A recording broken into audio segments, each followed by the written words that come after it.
Hello everyone! Welcome back to our vlog. So this is part 2 of our trip to Yellowstone in the state of Wyoming. So as mentioned in my previous vlog, one of the struggles when you are inside Yellowstone National Park is wala pong signal. Kaya kami ay nagkawalaan ng aming mga friends.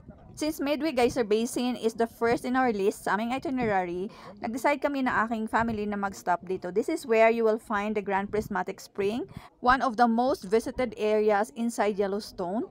So, kaya sobrang traffic at crowded. One more thing, this area has very limited parking space. So, we waited more than 20 minutes bago kami nakapag-park because you have to wait for somebody to get out in order to get a parking slot. So, we took the boardwalk kasi iniisip namin na in case dito rin sila pumunta, madali kaming magkikita. However, natapos na naming lakarin yung boardwalk, naikot na namin at nakabalik na kami sa parking lot, wala pa rin sila. And by looking at our itinerary as of this time, dapat nasa Old Faithful na kami. So we decided to proceed there, skipping yung Grand Prismatic Overlook. We were expecting that they will also follow the timestamp in our itinerary kasi nga, worried na worried kami kasi lahat ng food para sa aming lunch ay nasa aming car.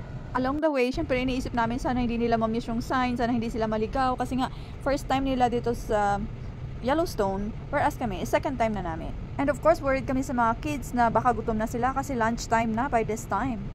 And dumating na nga kami dito sa Old Faithful, pero bago kami pumunta dito sa spot kung saan yung eruption, is dumaan muna kami sa lodge kung saan din kami dumaan nung first time kaming pumunta dito sa Yellowstone kasi iniisip namin doon yung mayroong mga food, baka nagutom sila at bumili na sila. So nakailang balik-balik kami doon sa lodge, sa parking areas para hanapin sila, and yung eruption is expected at 2 o'clock in the afternoon. So dumating kami around 12, so matagal-tagal pa yung aming hintayin. At ito nga, nag-erupt na yung Old Faithful, pero hindi pa rin namin nakikita yung aming mga friends. So, iniisip namin baka nandito sila at this time, nanonood na din sila, and after nung eruption, makikita na namin sila.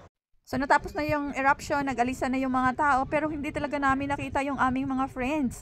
So, after nito, bumalik ulit kami doon sa lodge kung saan kami pumunta at bumili ng food. Hindi ko na na-videohan kasi nga, hindi na ako nakafocus sa pagvi-video, pagre-record para sa vlog.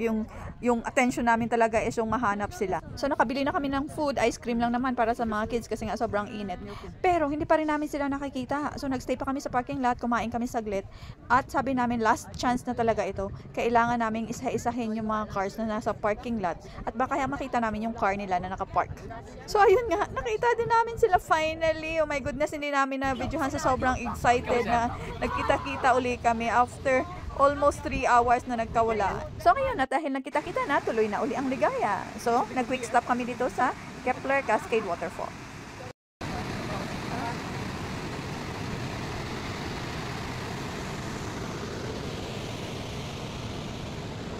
And after namin mag-quick stop sa Kepler Cascade Waterfall, proceed na uli sa aming next sa itinerary which is yung West Hump.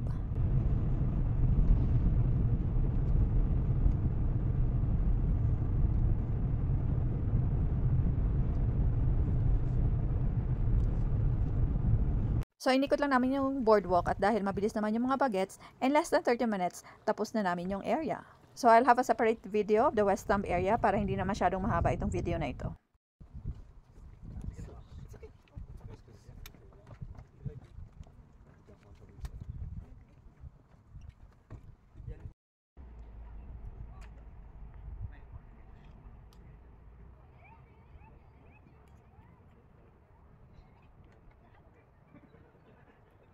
So after namin sa West Hump, biyahe na uli papuntang the Grand Canyon of Yellowstone. At medyo malayo siya, it will take us around 30 minutes from this area to the next area pag wala pang traffic.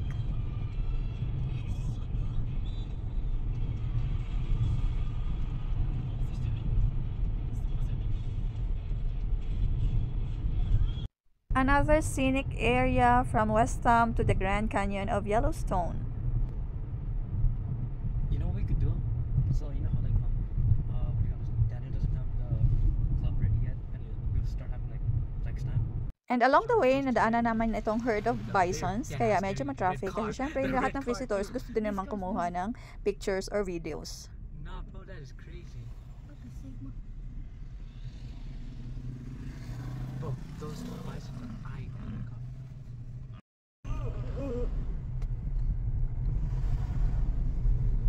Konting traffic lang naman dahil sa herd of bisons. And after that, tuloy-tuloy na uli ang biyahe.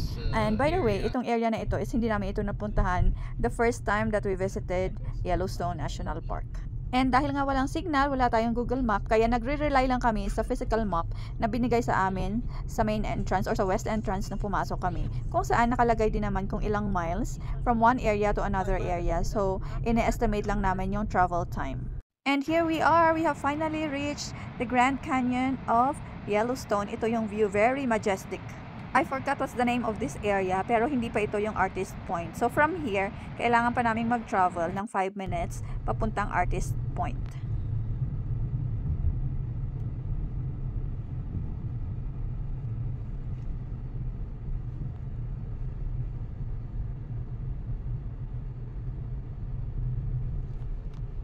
And here we are, as you can see the sign, this is the Artist Point of the Grand Canyon of Yellowstone, and this is so worth visiting.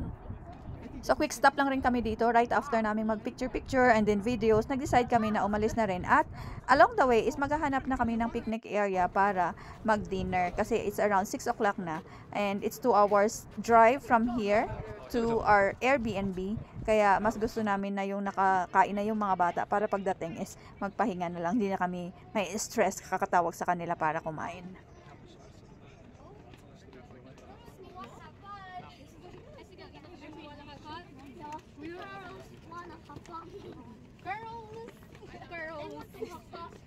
And along the way, Hito at may bison na naglalakad sa gitna ng daan, kaya nag-cause ng traffic. Kasi pag may ganitong incident, hindi ka pwedeng dire-diretso mag-drive. Kailangan hintayin mo sila na makatabi. So after namin doon sa bison, ayan, dire-diretso na uli kami papunta sa picnic area kung saan kami magdi-dinner.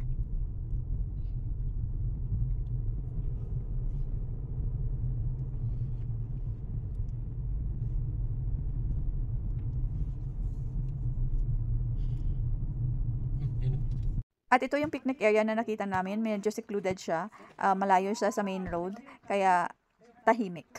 So after naming mag-dinner, umalis na din kami kaagad since medyo malayo pa yung aming ibiyahe. Additional yung travel time dito sa loob ng Yellowstone, so ang estimated namin is mga 2 hours and 45 minutes. Pero little did we know na sobrang traffic na pala doon sa palabas sa entrance kung saan din kami pumasok noong umaga. Sa sobrang traffic, inabot kami ng 1 hour, more or less, palabas doon sa gate. Kaya yung travel time namin is inabot na ng 3 hours. Kaya nakarating kami, o nakabalik kami sa aming Airbnb is 11 o'clock in the evening. Anyways, kahit mahaba yung aming araw, is super nag-enjoy naman kaming lahat. At mukhang hindi naman pagod yung mga pagets. So, ayun lang. Thank you for watching. Hope you like and subscribe to our channel for more videos. And the next one will be day 2 of our trip to Yellowstone. Kung ano yung ginawa namin within 4 hours bago kami bumalik ng Salt Lake City. Again, thank you so much everyone. Appreciate your support and for dropping by in our channel. Until our next video. Bye! Thank you!